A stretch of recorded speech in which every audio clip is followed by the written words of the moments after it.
విశాఖ జిల్లా భీమిలిలో విజయసాయిరెడ్డి కూతురు నేహారెడ్డి సిఆర్జెడ్ నిబంధనలు పట్టించుకోకుండా జీవీఎంసీ నుంచి ఎలాంటి అనుమతులు తీసుకోకుండా 5 ఎకరాల్లో ప్రహరీ గోడ నిర్మాణంపై చర్యలు తీసుకోవాలంటూ ఏపీ హైకోర్టు జీవీఎంసీ అధికారులను ఆదేశించింది. సర్వే నెంబర్ 15, 16, 17, 19, 23లోని 3.5 ఎకరాల్లో చేపట్టిన ప్రహరీ గోడ నిర్మాణంపై చర్యలు తీసుకోవాలని సూచించింది. తమపై జీవీఎంసీ అధికారులు చర్యలు తీసుకోకుండా ఆపేందుకు స్టే ఇవ్వాలని నేహారెడ్డి న్యాయస్థానాన్ని ఆశ్రయించారు. దీనిపై స్టే ఇచ్చేందుకు హైకోర్టు నిరాకరించింది. సముద్ర తీరానికి 30 మీటర్ల దూరంలో అక్రమంగా నిర్మాణాలు చేపడుతున్న అధికారులు ఎందుకు పట్టించుకోలేదంటూ జనసేన నేత పీతల మూర్తి యాదవ్ హైకోర్టును ఆశ్రయించారు. కోర్టులో రెప్యుటేషన్ పిటిషన్ వేయడంతో సిఆర్జెడ్ నిబంధనలు ఉల్లంఘించి నిర్మాణాలు చేపడుతున్నారనే అంశం వెలుగులోకి వచ్చింది.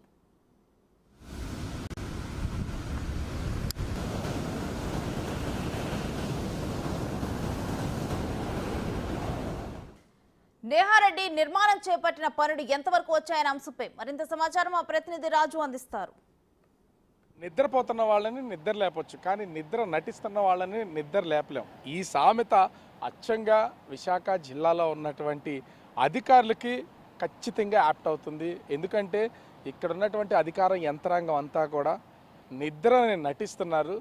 ఎందుకంటే పెద్దవాడు మనవాడైతే ఖచ్చితంగా ఏ పనైనా సరే ఈజీగా చేసుకుపోవచ్చు అనేది విశాఖ జిల్లాలో కనిపిస్తూ ఉంది. అందుకే అధికారుల దగ్గర సమస్యలకు పరిష్కారం కావట్లేదు కాబట్టి కోర్టులను ఆశ్రయించాల్సిన పరిస్థితి అయితే ఉంది. ఈ మాట నేను ఎందుకు చెప్తున్నానంటే మనకి కనిపిస్తున్నటువంటి చక్కని ఈ ప్లేస్ చూడండి. ఇది చూడడానికి అన్ని ఇసుక తిన్నెలు, ఎక్కడ చూసినా ఇసుక చాలా సారవంతమైనటువంటిదిగా చూడడానికి ఎంతో అద్భుతంగా ఉంది. ఇక్కడి నుంచి ఎటు చూసినా అటు తాడి చెట్లతోనూ ఇది ఒక టూరిజం ప్లేస్కి డెవలప్ చేయడానికి చాలా అందంగా ఉన్నటువంటి ప్లేస్. ఎందుకు దీని గురించి చెప్తున్నానంటే సహజంగా ఇసుక తిన్నెలు ఎక్కడుంటాయో మీకు తెలుసు కదా. ఇప్పటి వరకు మీరు చూసిన దాన్ని పోలిస్తే నేను ఒకసారి చూపిస్తాను. కెమెరామెన్ అరుణ్ ఒకసారి కెమెరాని పక్కకి చూపిస్తే ఈ ఇసుక తిన్నెలను ఆనుకుని ఉన్నటువంటిది బీచ్. ఈ బీచ్ ఎక్కడో కాదు, భీమిలి బీచ్. ఎంతో పేరు ప్రఖ్యాతలు, ముఖ్యంగా ఎంతో చరిత్ర ఉన్నటువంటి భీమిలి బీచ్కి ఆనుకుని ఉన్నటువంటిదే ఈ ప్లేస్.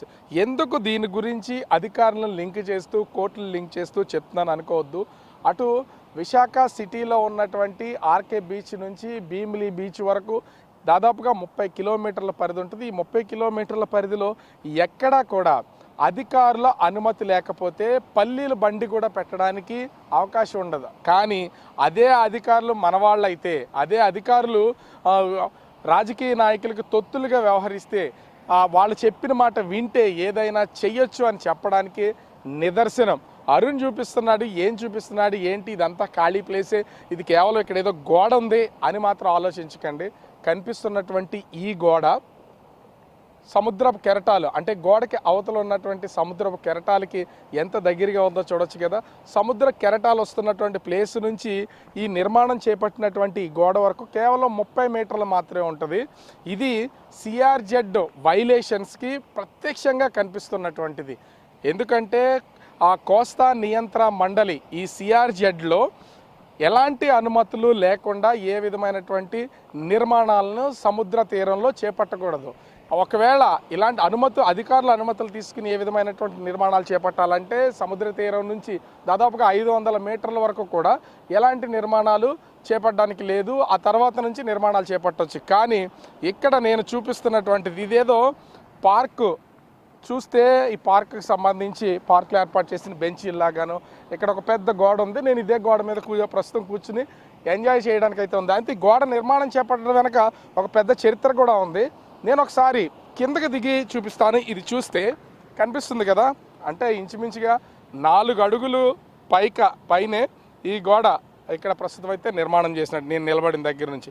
అంటే గోడకు పైనే 4 అడుగుల వరకు ఉందంటే ఒక చిన్న సాధారణమైనటువంటి ఇంటి నిర్మాణం చేసేటప్పుడు దాదాపుగా 9 అడుగులు 10 అడుగులు గొయ్యి తీస్తూ ఉంటారు గోతుల లోపలికి. అట్లాంటిది సముద్ర ఒడ్డున నిర్మాణం చేపడుతున్నారంటే ఇంచుమించుగా 20-30 అడుగుల వరకు ఇదే స్థాయిలో 200 మీటర్ల పొడవులో ఈ గోడ నిర్మాణం అయితే చేపట్టారు. ఈ గోడ ఎవరు చేపట్టారు ఏంటి అంటే ముఖ్యంగా రాజ్యసభ సభ్యులు, వైసీపీ నెంబర్ 2 నాయకులుగా ఉన్నటువంటి విజయసాయిరెడ్డి కుమార్తె నేహారెడ్డికి సంబంధించినటువంటి స్థలంగా దీన్ని పేర్కొంటూ మనమైతే చూస్తున్నాం కదా. ఈ భారీ గోడ నిర్మాణం సిఆర్జెడ్ నిబంధనలను పూర్తి స్థాయిలో ఉల్లంఘించి దీన్నైతే నిర్మాణం చేపట్టినటువంటి పరిస్థితి కనిపిస్తుంది. గతంలో ఇక్కడ మత్స్యకారులు అంటే హ్యాచరీస్ని రన్ చేస్తున్నటువంటి మత్స్యకారులకు సంబంధించినటువంటి స్థలంగా పేర్కొంటూ 3.5 ఎకరాలని వీళ్ళైతే కొనుగోలు చేశారు అని చెప్తున్నటువంటి పరిస్థితి అయితే ఉంది. కానీ ఇక్కడ ఎలాంటి అనుమతులు లేకుండా చిన్న రిసార్ట్స్ కూడా అంటే బ్యాంబోస్తో చేసే రిసార్ట్స్ కూడా నిర్మాణం చేపట్టడానికి వీలైనటువంటి ప్లేస్లో ఈ అనుమతి ఇవ్వని సిఆర్జెడ్ నిబంధనలు తొంగలో తొక్కి సముద్రానికి కేవలం 30 మీటర్ల దూరంలోనే ఇదిగో ఇంత భారీ గోడ నిర్మాణం అయితే చేపట్టారు. సిఆర్జెడ్ నిబంధనలన్నింటినీ కూడా తొంగలో తొక్కి ఇంత భారీ గోడలను నిర్మాణం చేపట్టారు. ఈ నిర్మాణం చేపట్టిన వీటన్నింటినీ ఇప్పటివరకు అధికారులు ఆ కన్నెత్తి చూడలేదంటే అర్థం చేసుకోవచ్చు. దీంతో ప్రస్తుతం అయితే కోర్టులు ఇన్వాల్వ్ అయ్యి వీటి మీద చర్యలు చేపట్టాలనేది ఆదేశాలు ఇచ్చినటువంటి పరిస్థితి కనిపిస్తుంది. ఈ ఒక్కటే కాదు, ఇలాంటి విశాఖ సిటీలో ఇప్పటికే గత ప్రభుత్వంలో ఉన్నటువంటి అనేక మంది ప్రజాప్రతినిధులు కబ్జాలకి పాల్పడడం, బెదిరింపులకు పాల్పడడం, అదేవిధంగా అక్రమ నిర్మాణాలు చేపట్టి సొమ్ములు చేసుకుంటున్నటువంటి పరిస్థితి ఉంది. మరి కొత్త ప్రభుత్వం ఇప్పుడు అధికారంలో ఉన్నటువంటి నేపథ్యంలో ఈ ప్రభుత్వం అయినా సరే తాత్కాలికంగా ఆదేశాలు ఇస్తుందా లేకపోతే చర్యలు చేపట్టదా అనేది వేచి చూడాల్సినటువంటి పరిస్థితి ఉంది.